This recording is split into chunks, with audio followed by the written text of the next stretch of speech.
Hello everyone, welcome back to my channel. ಬನ್ನಿ ಇವತ್ತು ನಾನು ನಿಮಗೆ ಬೆಂಗಳೂರಲ್ಲಿ ದೊಮ್ಲೂರಿನಲ್ಲಿ ಇರುವಂತಹ ಸೂರ್ಯನಾರಾಯಣ ದೇವಸ್ಥಾನಕ್ಕೆ ಕರ್ಕೊಂಡು ಹೋಗ್ತೇನೆ. ನೋಡಿ ಎಷ್ಟು ಚೆನ್ನಾಗಿ ಲೈಟ್ಸ್ ಎಲ್ಲ ಹಾಕಿ ಡೆಕೋರೇಟ್ ಮಾಡಿದ್ದಾರೆ. ಬೀದಿ ಬೀದಿನೂ ಬಹಳ ಚೆನ್ನಾಗಿತ್ತು ನೋಡೋಕ್ಕೆ. ಯಾಕಂದರೆ ಜಸ್ಟ್ 1 ವೀಕ್ ಹಿಂದೆ ಅಲ್ಲಿ ಬ್ರಹ್ಮೋತ್ಸವ ನಡೀತಾ ಇತ್ತು. ನಾವು ರಥಸಪ್ತಮಿ ದಿನದಂದು ಹೋಗಿದ್ವಿ.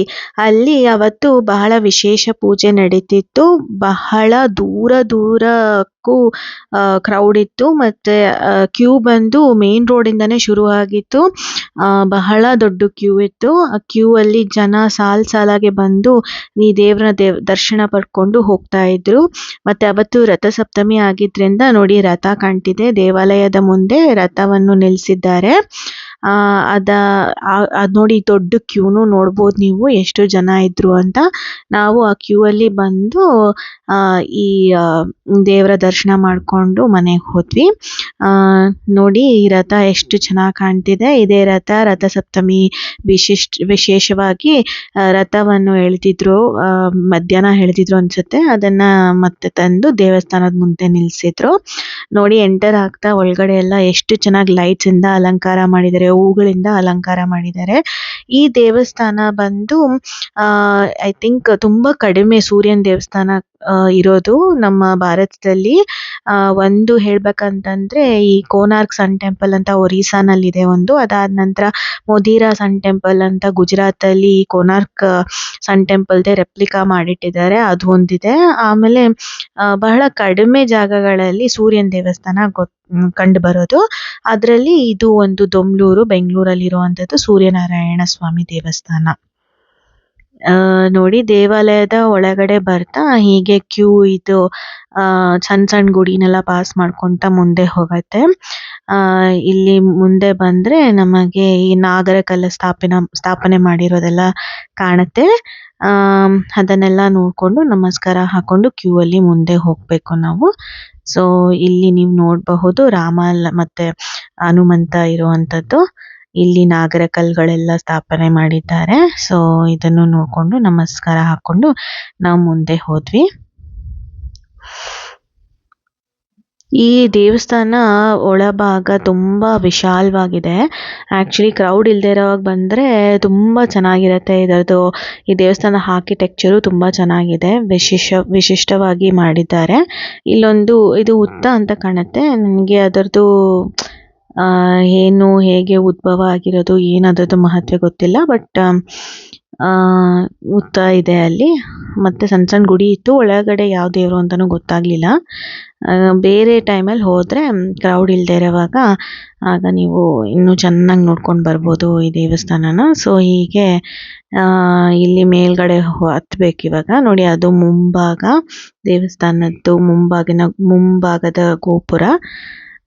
ಹೀಗೆ ಮೇಲೆ ಹೋಗ್ತಾ ನಮಗೆ ಇದು ಮೇನ್ ಗರ್ಭಗುಡಿ ಸಿಗತ್ತೆ, ಎಲ್ಲಿ ಸೂರ್ಯನಾರಾಯಣ ಸ್ವಾಮಿ ಇದ್ದಾರೋ ಅಲ್ಲಿ. ಸೊ ಬಹಳ ಚೆನ್ನಾಗಿ ಅಲಂಕಾರ ಮಾಡಿದ್ರು. ಲೈಟ್ಸು, ಫ್ಲವರ್ಸು ಇವೆಲ್ಲ ತುಂಬ ಚೆನ್ನಾಗಿ ಖರ್ಚು ಮಾಡಿ ತುಂಬ ಚೆನ್ನಾಗಿ ಅದ್ದೂರಿಯಾಗಿ ಡೆಕೋರೇಷನ್ ಮಾಡಿದ್ರು. ಅದು ಬ್ರಹ್ಮೋತ್ಸವ ನಡೀತಾ ಇದ್ದಿದ್ದರಿಂದ ವಿಶೇಷವಾಗಿ ಅಲಂಕಾರ ಮಾಡಿದ್ರು. ಬಟ್ ಅಷ್ಟೊಂದು ಕ್ಯೂ ಇದ್ರೂ ಬೇಗ ಮೂವ್ ಆಗ್ತಾ ಇತ್ತು ಕ್ಯೂ ಅವತ್ತು. ವ್ಯವಸ್ಥೆ ಎಲ್ಲ ಚೆನ್ನಾಗಿ ಮಾಡ್ಕೊಂಡಿದ್ರು. ನೋಡಿ ನನಗೆ ಗರ್ಭಗುಡಿ ಹತ್ರ ಹೋಗುವಾಗ ನಾನು ವಿಡಿಯೋ ಮಾಡ್ಕೊಳ್ಲಿಲ್ಲ.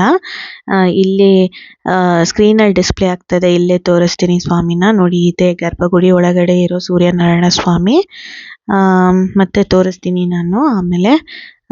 ಈಗ ಮುಂದೆ ಹೋಗಬೇಕು ಬೇಗ ಅನ್ನೋ ಕಾರಣಕ್ಕೆ ನಾನು ಸರಿಯಾಗಿ ವಿಡಿಯೋ ಮಾಡ್ಕೊಂಡಿಲ್ಲ. ಇದು ನೋಡಿ ದರ್ಶನ ಮಾಡಿಕೊಂಡು ಹೊರಗೆ ಬಂದಮೇಲೆ ಈ ಥರ ಕಾಣುತ್ತೆ. ಮತ್ತು ವಾದ್ಯದವರೆಲ್ಲ ವಾದ್ಯ ನುಡಿಸ್ತಾ ಇದ್ರು. ಅದಾದ ನಂತರ ಇಲ್ಲಿ ಇನ್ನೊಂದು ಗುಡಿ ಇದೆ ಎದುರುಗಡೆ. ಇಲ್ಲಿ ಎಲ್ಲ ಹೋಮ ಮಾಡ್ತಿದ್ರು, ಯಾರೋ ದಂಪತಿಗಳು ಮಾಡಿಸ್ತಿದ್ರು. ಮತ್ತು ನೋಡಿ ಅದೇ ಸ್ಕ್ರೀನಲ್ಲಿ ಡಿಸ್ಪ್ಲೇ ಆಗ್ತಿರೋದೇ ಸೂರ್ಯನಾರಾಯಣ ಸ್ವಾಮಿ. ನಾನು ಹಾಗೆ ಅದನ್ನು ಕ್ಯಾಪ್ಚರ್ ಮಾಡಿಕೊಂಡೆ. ಯಾಕಂದರೆ ನಾನು ಗರ್ಭಗುಡಿ ಹತ್ರ ಹೋದಾಗ ಅಲ್ಲೆಲ್ಲರೂ ಬೇಗ ಮೂವ್ ಆಗಬೇಕು ಅಂತ ಹೇಳ್ತಿದ್ರು. ಸೊ ಅದಕ್ಕೋಸ್ಕರ ನಾನು ದೇವ್ರನ್ನ ವಿಡಿಯೋ ಮಾಡ್ಕೊಳಕ್ ಆಗಲಿಲ್ಲ. ಇದು ದೇವಾಲಯದ ಗರ್ಭಗುಡಿಯ ಹಿಂಭಾಗದಲ್ಲಿ ಬಲಗಡೆಗೆ ಇದು ಎಡಗಡೆಗೆ ಗಣೇಶ ಇದ್ದಾರೆ ಮತ್ತು ಬಲಗಡೆಗೆ ಅಮ್ಮನವರಿದ್ದಾರೆ. ಇದು ಇಲ್ಲ ಅದು ದೇವಸ್ಥಾನದ ಆರ್ಕಿಟೆಕ್ಚರ್ ನೋಡ್ಸೋಕ್ಕೆ ತೋರಿಸ್ತಿದ್ದೀನಿ. ನೋಡಿ ಕೆತ್ತನೆ ಎಷ್ಟು ಚೆನ್ನಾಗಿ ಈ ಬೇಲೂರು ಹಳೇಬೀಡಲ್ಲೆಲ್ಲ ಇರೋ ಥರ ಕೆತ್ತನೆ ಮಾಡಿಸಿದ್ದಾರೆ, ಚೆನ್ನಾಗಿ ಕಾಣ್ತಾ ಇತ್ತು. ಇದು ರಥದ ಥರ ಅದರದ್ದು ಆರ್ಕಿಟೆಕ್ಚರು ದೇವಾಲಯದ್ದು. ದೊಡ್ಡ ದೊಡ್ಡ ಇದು ವೀಲ್ಸ್ ಥರ ಬಂದಿದೆ. ಆ ವೀಲ್ಸು ಮತ್ತು ಅದಕ್ಕೆ ರಥದ ಮೇಲೆ ನೋಡಿ ಇದು ವೀಲ್ ಇದೆ. ರಥ ಥರ ಅದು ಆರ್ಕಿಟೆಕ್ಚರು. ಈ ರಥದ ಒಳಗಡೆ ಸ್ವಾಮಿ ಇರೋ ಥರ, ದೇವರು ಇರೋ ಥರ ಮಾಡಿದ್ದಾರೆ. ಸೊ ನಾನು ಆ ಕ್ರೌಡಲ್ಲಿ ಎಷ್ಟು ತಗೊಳಕ್ಕಾಯ್ತೋ ಮಾಡಿಕೊಂಡೆ ವೀಡಿಯೋ. ಬಟ್ ಬೇರೆ ಟೈಮು ಕ್ರೌಡ್ ಇಲ್ಲದೆ ಇರೋವಾಗ ಹೋಗಿ ನೀವುಗಳು ದರ್ಶನ ಮಾಡಿ. ಬಹಳ ಚೆನ್ನಾಗಿದೆ ಈ ದೇವಸ್ಥಾನ ನೋಡೋದಕ್ಕೆ. ಸೊ ಇದು ಅದರ ಮುಂದ್ಗಡೆ ಇರುವಂತಹ ಇದು ಗರುಡ ಸ್ತಂಭ. ಮತ್ತು ಹೊರಗಡೆ ಬಂದು ನಾವು ಇಲ್ಲಿ ನೋಡಿ ಗೋಪುರನ ನೋಡೋಕೆ ಸಿಗುತ್ತೆ. ತುಂಬ ಚೆನ್ನಾಗಿ ಅಲಂಕಾರ ಮಾಡಿದ್ದಾರೆ. ಅದಾದ ನಂತರ ಅಲ್ಲಿ ನವಗ್ರಹಗಳು ಇತ್ತು, ನವಗ್ರಹನೂ ಸುತ್ತಾಕಿದ್ವಿ. ಇದು ಮುಂಭಾಗ, ದೇವಸ್ಥಾನದ ಮುಂಭಾಗ. ತುಂಬ ಚೆನ್ನಾಗಿ ಅಲಂಕಾರ ಮಾಡಿದ್ರು, ಲೈಟ್ಸ್ ಎಲ್ಲ ತುಂಬ ಚೆನ್ನಾಗಿ ಹಾಕಿದ್ರು.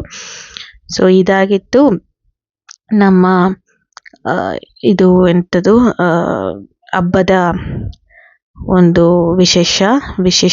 ವಿಶೇಷವಾದ ದಿನದ ಒಂದು ದರ್ಶನ ಮುಗಿಸ್ಕೊಂಡು ನಾವು ಹೊರಗಡೆ ಬಂದ್ವಿ. ಹೊರಗಡೆ ಬಂದರೆ ಇಲ್ಲಿ ರಥ ಹತ್ರ ಬಂದು, ಈ ರಥದ ಹತ್ರ ಅವರು ಬೆಳಗಿನ ಜಾವ ರಥ ಮೂವ್ ಮಾಡಿದಾಗ ಈ ದೇವರಲ್ಲಿ ಇಲ್ಲಿ ಹರಕೆ ಕಟ್ಕೊಂಡು ಎಲ್ಲರೂ ಬಾಳೆಹಣ್ಣು ಹೊಡೆದಿರ್ತಾರಲ್ಲ ದೇವರಿಗೆ, ಅದನ್ನೆಲ್ಲ ಅಲ್ಲಿ ಮೇಲೆಯಿಂದ ರಥದಿಂದ ಎಲ್ಲರಿಗೂ ಪ್ರಸಾದವಾಗಿ ಹಂಚ್ತಾ ಇದ್ರು. ನೋಡಿ ನೀವು ನೋಡ್ಬೋದು, ಎಸಿತಾ ಇದ್ದಾರೆ, ಎಲ್ಲರೂ ತಗೋತಾ ಇದ್ದಾರೆ. ಅದನ್ನು ತಗೊಂಡು ಪ್ರಸಾದವಾಗಿ ಎಲ್ಲರೂ ಸೇವಿಸ್ತಿದ್ರು. ಮತ್ತು ಹೊರಗಡೆ ಬಂದರೆ ಈ ಬೀದಿಗಳಲ್ಲೆಲ್ಲ ಜಾತ್ರೆ ಹಾಕಿದ್ರು. ಜಾತ್ರೆ ಅಂಗಡಿಗಳು ನೋಡೋಕ್ಕೆ ಒಂಥರ ಚಂದ. ಎಲ್ಲ ಗೊಂಬೆಗಳು, ಕೀ ಚೈನ್ಸು, ಬಳೆಗಳು, ಮತ್ತು ಎಲ್ಲ ಆಟ ಸಾಮಾನು ಮಕ್ಕಳಿಗೆ, ಮತ್ತು ಏನೇನೋ ರಂಗೋಲಿ ಹಾಕೋದು, ರಂಗೋಲಿದು ಎಲ್ಲವೂ ಇತ್ತು. ಸೊ ಹೀಗೆ ಸಾಲಾಗಿ ಹಬ್ಬದ ವಾತಾವರಣ ನೋಡ್ಬೋದಿತ್ತು. ಸೊ ಇದಾಗಿತ್ತು ನನ್ನ ವ್ಲಾಗ್. ನಮಗೆಲ್ಲ ಇಷ್ಟ ಆಗಿದೆ ಅಂದ್ಕೊಂಡಿದ್ದೀನಿ. ಇಷ್ಟ ಆಗಿದ್ರೆ ಲೈಕ್ ಮಾಡಿ, ಶೇರ್ ಮಾಡಿ, ಸಬ್ಸ್ಕ್ರೈಬ್ ಮಾಡಿ ಮತ್ತು ಕಾಮೆಂಟ್ ಮಾಡಿ. ಬಾಯ್.